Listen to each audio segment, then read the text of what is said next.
10 principes stoïciens pour que rien ne vous affecte, selon Épictète, proviennent de la philosophie stoïcienne, en particulier des enseignements pratiques d'Épictète, l'un des principaux penseurs du stoïcisme aux côtés de Sénèque et Marc Aurèle.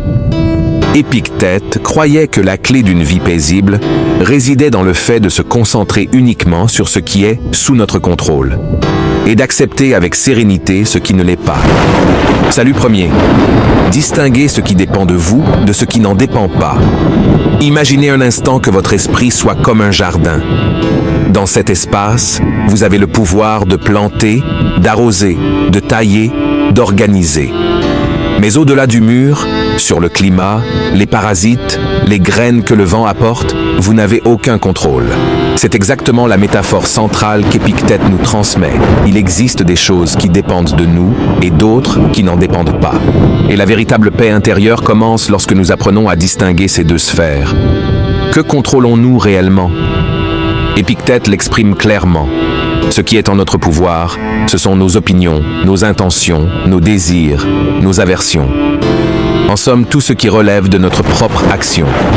Cela signifie que seules nos propres pensées, décisions, attitudes et actions sont véritablement sous notre contrôle.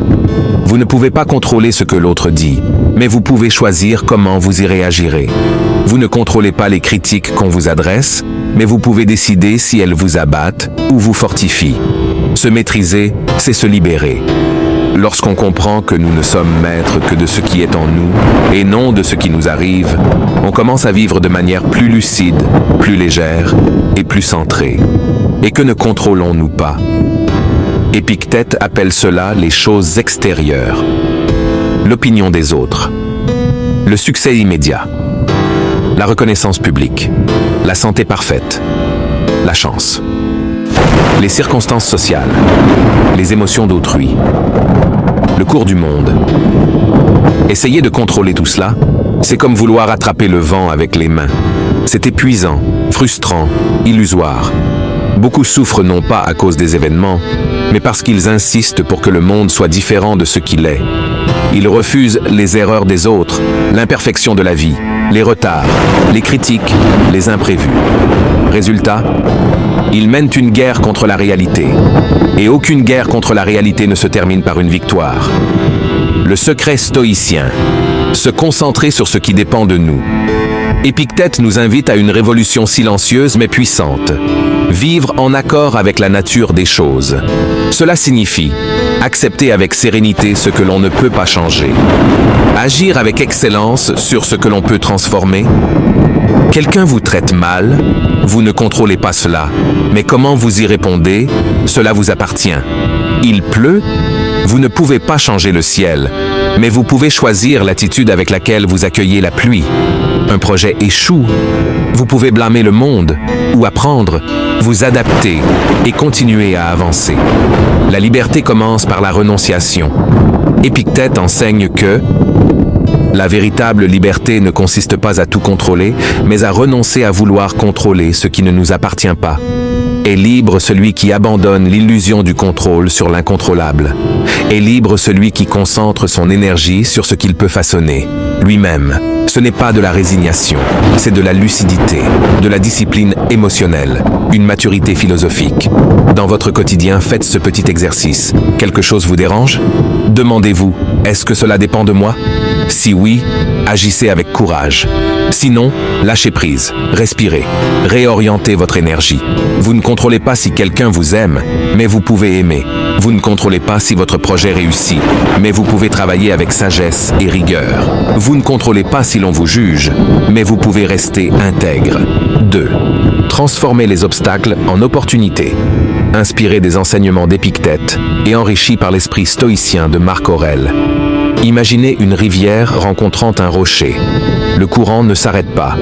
Il contourne, il passe par-dessus, ou il creuse en dessous, mais il continue. Voilà l'âme stoïcienne face aux obstacles. Elle ne se plaint pas, ne fuit pas, ne se fige pas. Elle transforme, elle avance. Ce principe est au cœur de la philosophie stoïcienne. Les obstacles ne sont pas la fin du chemin, mais font partie du chemin lui-même. Épictète nous a appris à reconsidérer tout ce qui nous confronte comme une matière brute à façonner pour grandir. Les difficultés révèlent ce que sont les hommes. Épictète. Pour les stoïciens, les épreuves ne sont pas des malédictions. Ce sont des invitations. Des invitations à pratiquer la vertu, à renforcer l'esprit, à exercer le courage, la patience, la modération. Si tout dans votre vie se déroulait parfaitement, où mettriez-vous votre force intérieure à l'épreuve? Si vous n'étiez jamais contredit, quand apprendriez-vous à être souple? Si le monde était toujours tendre, où pratiqueriez-vous la résilience? L'obstacle dévoile ce qui est caché. Il est le miroir de l'âme. Le chemin se trace dans la friction. Marc Aurèle, empereur et philosophe, écrivait « L'obstacle à l'action fait avancer l'action. Ce qui bloque le chemin devient le chemin. » C'est l'une des phrases les plus puissantes du stoïcisme. Elle nous invite à un changement radical de perspective. Au lieu de voir les difficultés comme des murs, considérons-les comme des briques de construction.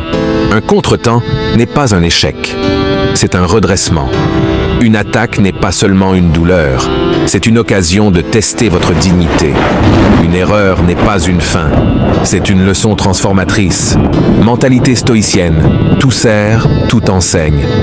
Épictète disait que les événements sont neutres, c'est notre jugement qui leur donne une couleur.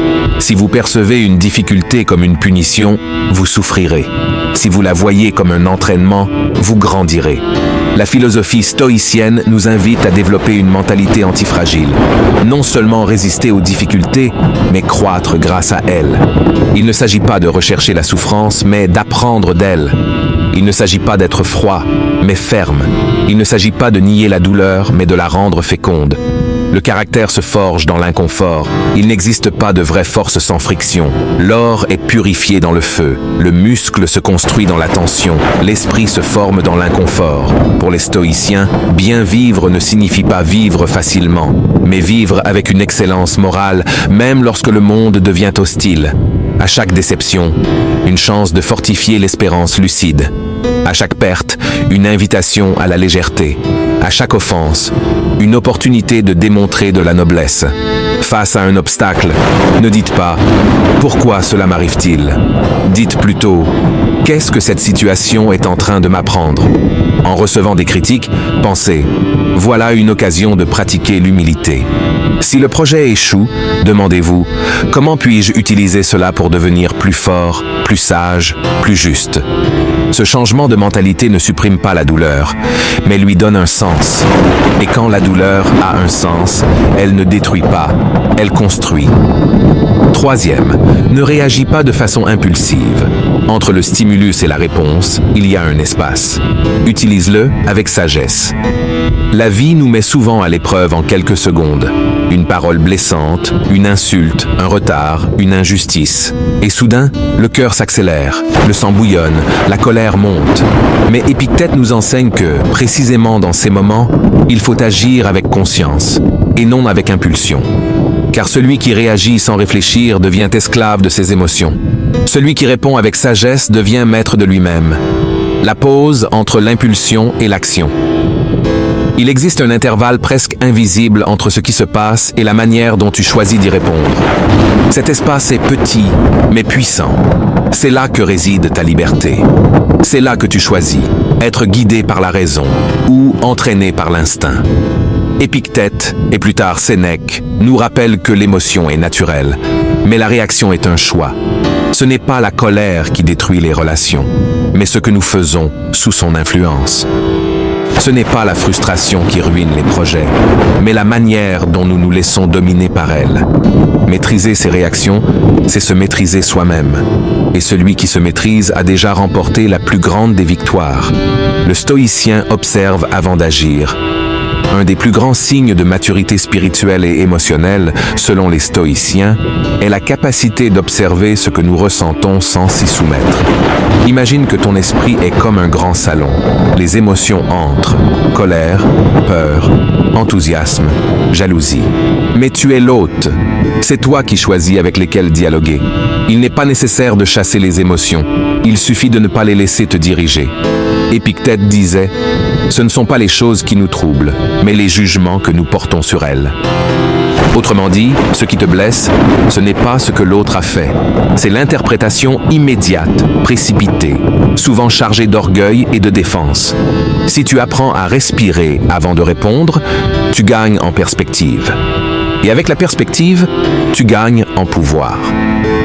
Le danger de réagir à chaud. Les réactions impulsives entraînent souvent des conséquences démesurées. Combien d'amitiés ont été brisées par des mots lancés sous l'effet de la colère?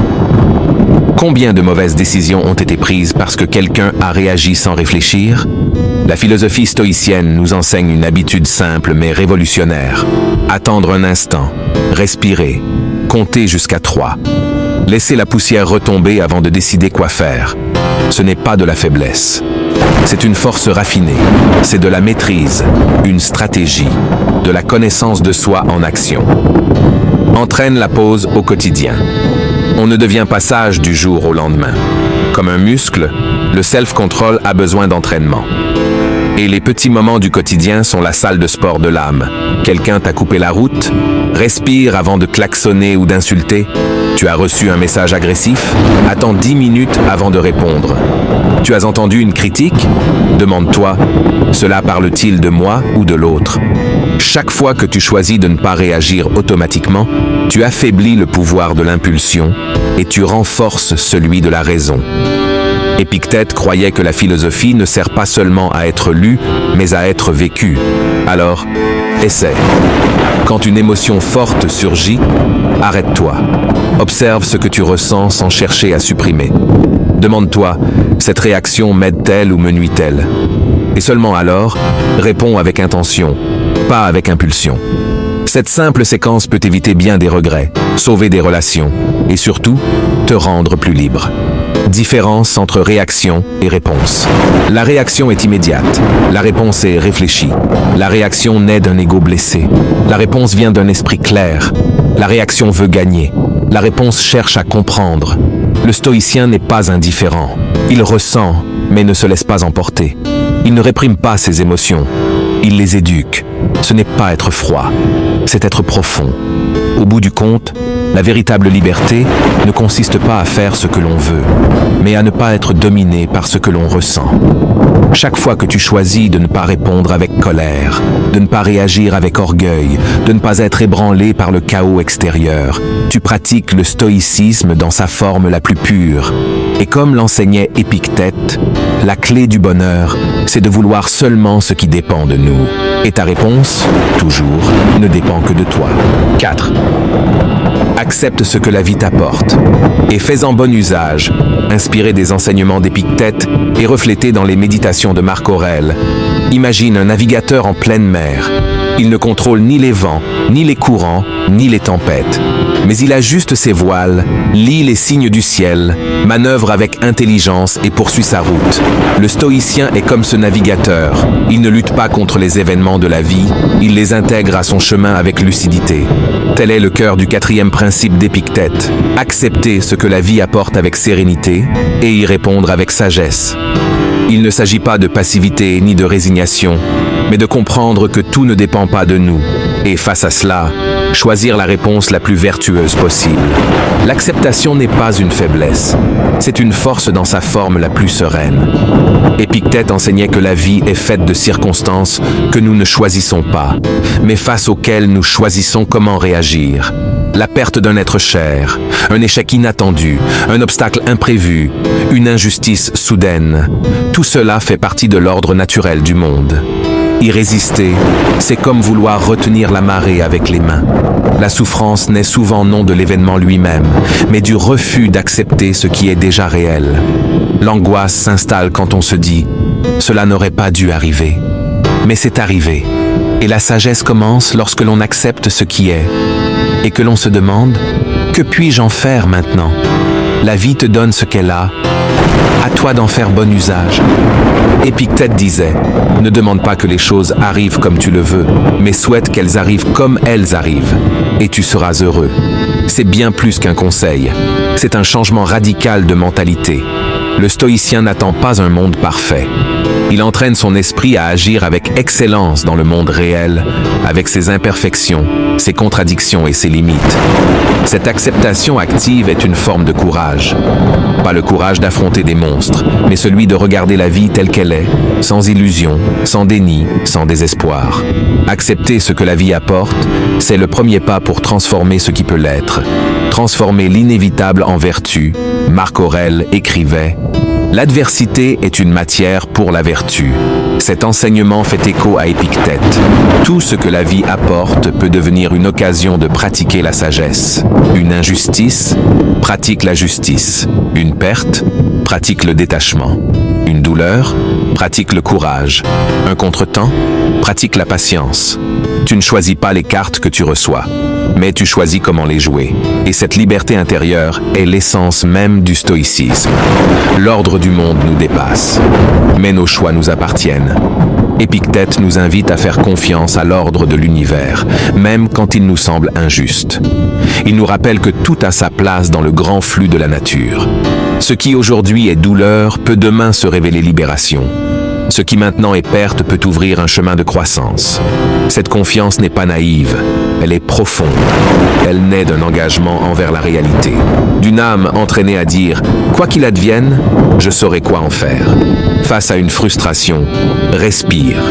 Demande-toi « Est-ce hors de mon contrôle ?» Si c'est le cas, dis-toi « J'accepte ce qui est et j'agis avec ce que j'ai ». Pose-toi la question « Quelle est l'attitude la plus sage que je puisse avoir maintenant ?» Accepter n'est pas se résigner, c'est cesser de lutter contre l'inévitable pour rediriger sa force vers ce qui compte, tes valeurs, tes actions, ta vertu. Avec sa fermeté tranquille, Épictète nous rappelle que l'âme humaine est capable de bien des choses, mais seulement lorsqu'elle cesse de vouloir contrôler l'incontrôlable et se concentre sur ce qui dépend vraiment d'elle. Accepte la vie telle qu'elle vient, utilise ce qu'elle te donne et transforme chaque événement, aussi dur soit-il, en un marchepied vers la grandeur de ton âme. 5e, prends soin de ton esprit comme d'un jardin. Surveille tes pensées, inspiré d'Épictète et de la pratique stoïcienne de l'attention intérieure. Imagine ton esprit comme un jardin. Des idées, des souvenirs, des croyances, des émotions y poussent. Certaines pensées fleurissent comme des vertus. D'autres, telles des mauvaises herbes, s'étendent sans contrôle. Un bon jardinier ne laisse pas n'importe quelle graine prendre racine.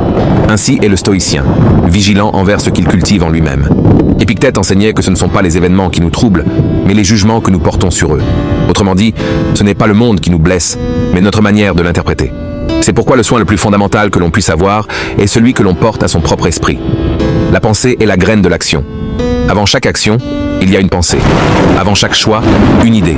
Si ton esprit est rempli de peur, de rancune ou d'illusions, tes décisions en porteront la marque. Mais si tu cultives des pensées justes, claires et solides, ta vie s'accordera avec la raison. Les stoïciens appelèrent cela l'hégémonikon, la partie de l'âme qui gouverne, choisit et décide. C'est là que réside le véritable pouvoir humain. Tu ne contrôles pas le monde extérieur, mais tu peux choisir ce que tu laisses vivre dans ton esprit. L'esprit non surveillé se remplit de bruit. Nous sommes constamment bombardés de stimuli. Nouvelles, opinions, comparaisons, distractions. Si tu ne choisis pas ce que tu nourris, tu seras nourri par n'importe quoi. C'est pourquoi Épictète recommandait l'attention quotidienne. Examine tes pensées comme un garde examine l'entrée d'une forteresse. Surveiller son esprit, c'est un acte de défense intérieure. C'est protéger sa paix. C'est choisir à chaque instant ce qui mérite ton énergie et ce qui doit être écarté. Quand tu t'observes sans te juger, tu te libères. Car tu comprends que toute pensée n'est pas vérité et toute émotion n'est pas ordre. Un espace naît entre ressentir et agir. Et dans cet espace réside la liberté. Épictète disait, si quelqu'un t'insulte, c'est ton esprit qui interprète cela comme une offense. Change l'interprétation et tu transformes l'expérience. C'est cela, le véritable pouvoir. Non pas celui de contrôler les autres, mais celui de maîtriser ses propres pensées. Ressens-tu de la colère ou de l'anxiété? Observe. À quoi suis-je en train de penser? Demande-toi, cette pensée m'aide-t-elle ou me nuit-elle? Remplace les jugements automatiques par des réflexions conscientes. Transforme le « c'est une catastrophe » en « c'est un défi. Comment puis-je y faire face ?» La pratique est constante, mais la récompense est immense. Un esprit clair, stable et solide comme une forteresse. Ton esprit est ton temple. Garde-le pur, paisible et lumineux. Pour Épictète, la philosophie n'est pas à lire, mais à vivre. Et cela commence à l'intérieur. Non par des rituels, mais par l'attention. Non par des exploits, mais par de petites vigilances quotidiennes. Le monde peut être chaotique, mais si ton esprit est en ordre, tu restes en paix. Prends-en soin. C'est le sol où fleurira tout ce que tu es. 6. Ne cherche pas à contrôler les autres. Gouverne-toi toi-même, Inspiré des enseignements d'Épictète et des réflexions morales du stoïcisme romain, l'un des plus grands tourments humains vient du désir de changer les autres. Modifier le comportement d'un partenaire, l'opinion d'un collègue, l'attitude d'un enfant, la décision d'un supérieur. Mais Épictète nous avertit. Le désir de contrôler ce qui ne dépend pas de nous est la source de la frustration. Le vrai pouvoir ne réside pas dans le fait de transformer les autres, mais de se transformer soi-même. Celui qui gouverne ses émotions, ses pensées et ses actes devient invincible. Celui qui cherche à contrôler le monde extérieur devient esclave du chaos. Les gens sont comme ils sont, accepte et agit avec sagesse. Combien de fois as-tu souhaité que quelqu'un soit différent, plus gentil, plus mûr, plus juste, et combien de souffrances cela t'a-t-il apporté? Épictète disait, « Si tu espères que ton frère ne se trompe pas, tu exiges de lui qu'il ne soit pas humain. Les gens commettent des erreurs, ils déçoivent, ils se trompent, ils trahissent, ils se perdent, tout comme nous. Exiger la perfection des autres, c'est oublier nos propres limites. La sagesse consiste à accepter les autres tels qu'ils sont et à décider comment toi, tu vas réagir face à cela. Change ton regard, de l'extérieur vers l'intérieur. Le stoïcien ne gaspille pas son énergie à vouloir changer l'incontrôlable. Il redirige sa force vers lui-même, il améliore ses attitudes, affine sa perception, renforce son âme. Tu ne contrôles pas ce que les autres pensent de toi, les réactions des autres, les décisions d'autrui. Mais tu peux contrôler ce que toi, tu penses des autres. Comment tu réagis, les valeurs qui guident tes choix. Ce changement de perspective est libérateur. Tu cesses de vouloir réparer le monde et tu commences à aligner ton propre esprit. Se gouverner soi-même, c'est être libre. La vraie liberté ne consiste pas à faire tout ce qu'on veut, mais à ne pas être esclave de ses propres impulsions. Épictète disait, « Tu veux être invincible, alors n'entre pas en lutte avec ce qui ne dépend pas de toi. » Quand tu cesses de vouloir contrôler l'incontrôlable, une nouvelle forme de force naît, la sérénité. Tu deviens maître de ton temps, de ton esprit, de tes actes. Et ce pouvoir-là, personne ne peut te l'enlever. Exercice pratique, cessez de vouloir contrôler les autres. Si quelqu'un te déçoit, demande-toi, qu'est-ce qui dépend de moi ici? Si tu ressens de la colère envers quelqu'un, redirige. Plutôt que de vouloir qu'il change, qu'est-ce que je peux changer en moi? Dès que tu veux agir sur l'extérieur, respire et ramène ton attention sur ce qui est entre tes mains. La vie devient plus légère quand tu acceptes que chacun suit son propre rythme et que tu n'es responsable que de toi. Le contrôle est une illusion. L'autodiscipline est une vérité. Le monde n'obéit pas à nos désirs. Les autres ne suivent pas notre scénario. Et c'est tant mieux, car c'est dans le chaos du monde extérieur que se révèle l'ordre intérieur. Gouverne-toi, épure-toi, et tu seras, comme le disait Épictète, libre parmi les hommes libres, heureux parmi les sages, fort parmi les instables. 7. Maîtrise ta parole, elle révèle ton caractère. Inspiré par Épictète, Sénèque et Marc Aurèle. Les mots sont des graines. Certains font naître la paix, d'autres le conflit. Le stoïcien le sait, ce n'est pas seulement ce que l'on dit, c'est comment on le dit. Celui qui parle sans réfléchir blesse. Celui qui parle avec sagesse élève. Le langage n'est pas qu'un outil de communication, c'est le miroir de l'âme. Épictète avertissait, parle peu, et seulement quand c'est nécessaire. Non pas par timidité, mais par lucidité. Car le sage se reconnaît d'abord à son silence attentif, non à ses discours précipités. Parler moins, dire plus. Nous vivons à une époque où tout le monde parle fort, mais peu écoute. Le stoïcien, lui, fait l'inverse. Il observe, il écoute, il réfléchit, puis il parle. La parole est un choix, et chaque mot a un impact. Une parole irréfléchie peut blesser, une parole juste peut guérir. Pour Épictète, maîtriser son langage commence par maîtriser soi-même. Si ta bouche parle sans que ton cœur ne gouverne, c'est le désordre assuré. Parle avec intention. Ou reste silencieux. Avant de parler, le stoïcien se pose 4 questions. Est-ce vrai? Est-ce nécessaire? Est-ce utile? Est-ce bienveillant? Si la réponse est non à l'une de ces questions, alors garde le silence. car le silence est aussi une forme de force. Un langage agressif trahit une âme troublée. Crier n'est pas une preuve de force, mais de perte de contrôle. Le sarcasme, les insultes, la moquerie sont les armes de ceux qui manquent de maîtrise intérieure. Le sage ne crie pas. Il répond avec calme et fermeté. Comme le disait Sénèque, le ton révèle l'âme. Le sage parle comme quelqu'un qui se possède. La parole, outil de vertu ou de destruction. Avec tes mots, tu peux élever ou rabaisser, guider ou égarer, aimer ou manipuler. La parole du stoïcien est claire, juste et mesurée. Il ne parle pas pour se faire remarquer. Il parle pour servir la vérité.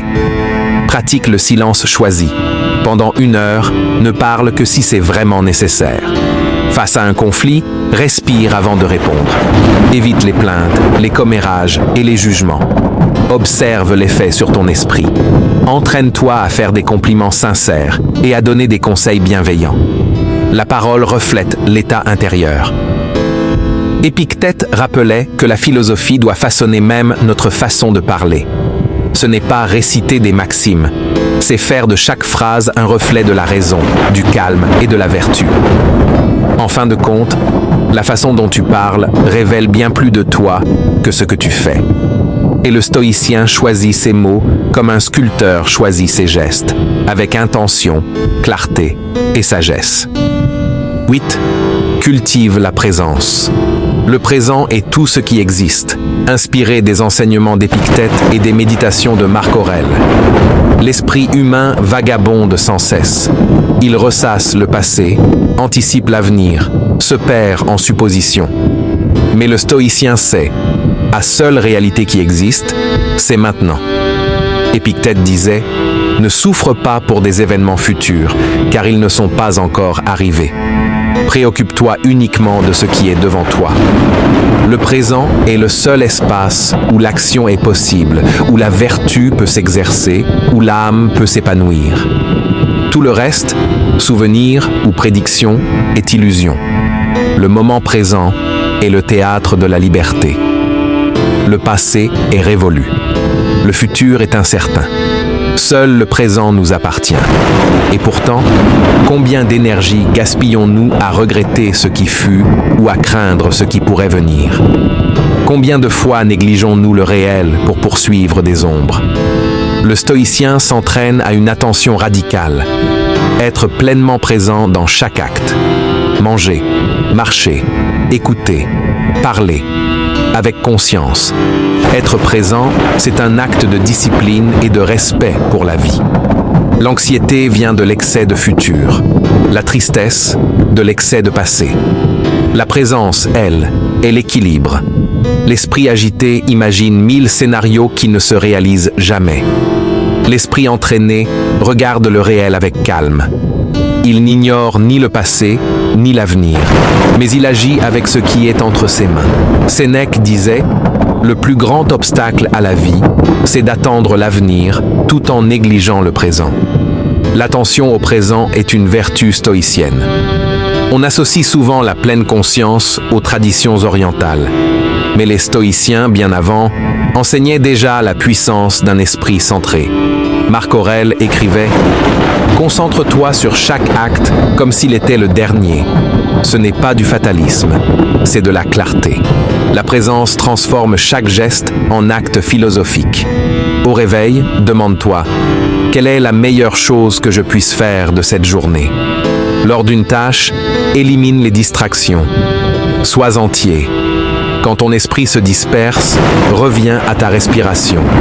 En conversation, écoute comme si rien d'autre n'existait. Chaque instant est une opportunité d'épanouissement de l'âme. Vivre le présent, c'est ne pas gaspiller sa vie. Les stoïciens ne voulaient pas vivre plus longtemps, mais vivre plus profondément. Et vivre profondément, c'est ne pas fuir le présent pour poursuivre des illusions. Épictète rappelait « Ce n'est pas le temps qui manque, c'est notre attention qui se disperse. » L'attention est la vraie richesse. La présence est un véritable pouvoir. Le présent est le seul sanctuaire où la philosophie devient réalité. 9. Ne cherche pas l'approbation des autres. Sois fidèle à ta conscience, inspiré des enseignements d'Épictète et approfondi par l'esprit de Marc Aurèle. Le monde veut des applaudissements. Le stoïcien veut la paix intérieure. Dès l'enfance, on nous apprend à chercher la validation. La note du professeur, les compliments du patron, les likes sur les réseaux, les applaudissements.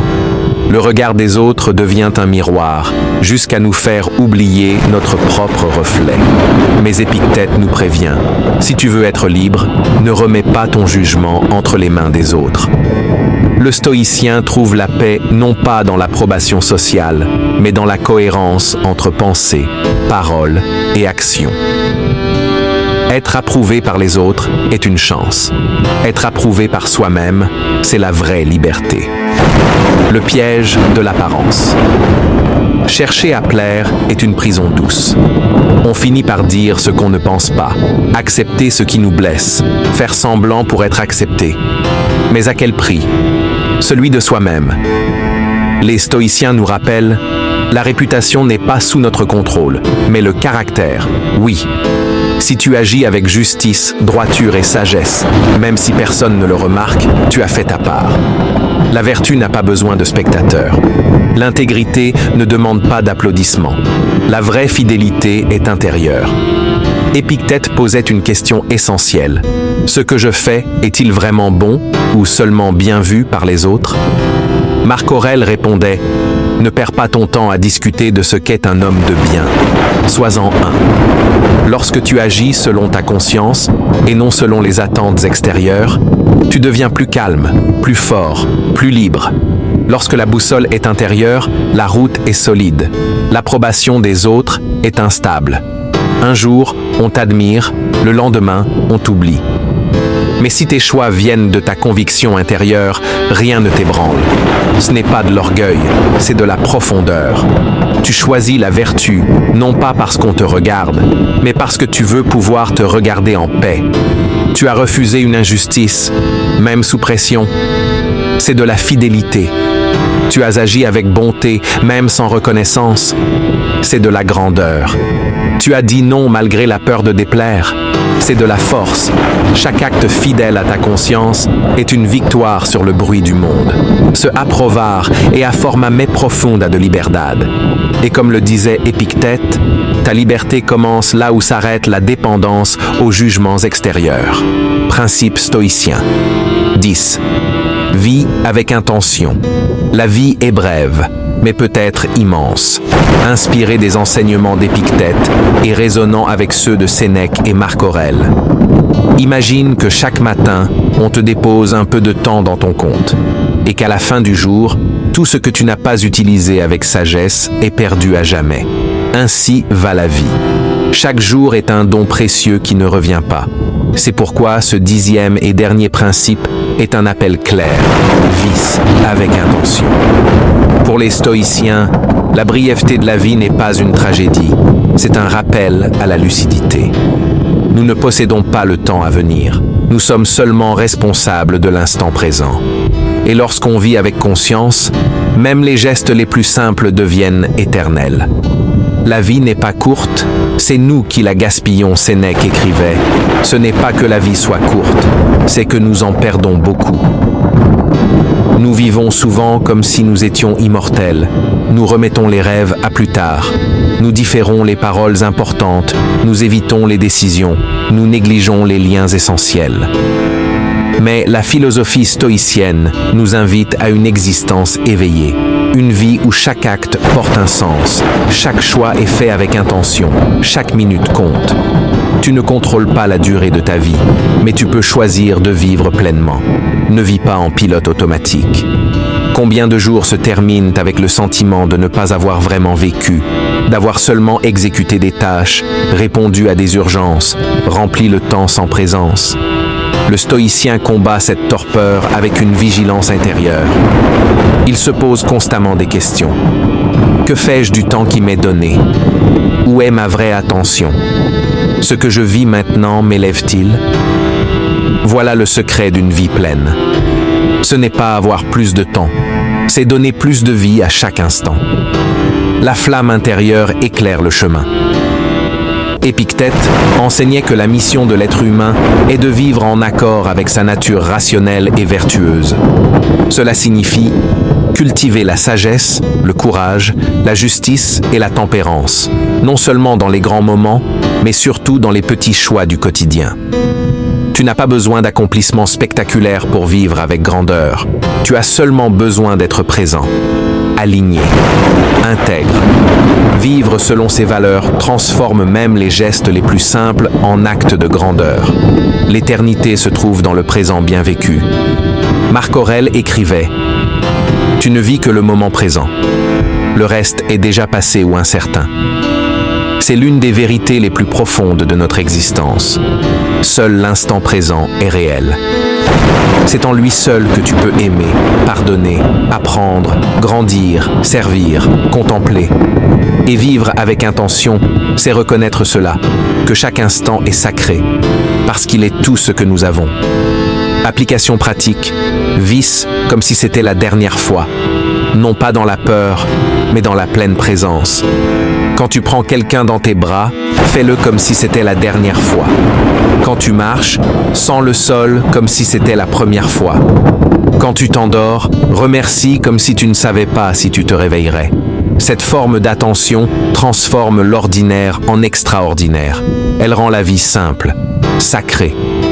Dernier souvenir, que la philosophie ne reste pas sur le papier, qu'elle entre dans ta peau.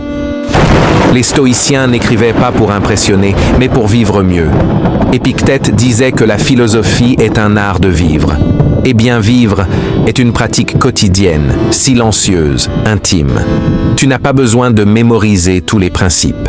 Il suffit de te rappeler que, chaque jour, tu peux choisir la lucidité plutôt que la distraction, la vertu plutôt que l'impulsion, l'intention plutôt que l'automatisme. C'est déjà suffisant. Merci. Mais ce n'est qu'un au revoir. Si tu es arrivé jusqu'ici, c'est que quelque chose en toi cherche une vie plus éveillée, plus vraie, plus libre. Que cette graine grandisse, qu'elle s'enracine dans ta conscience.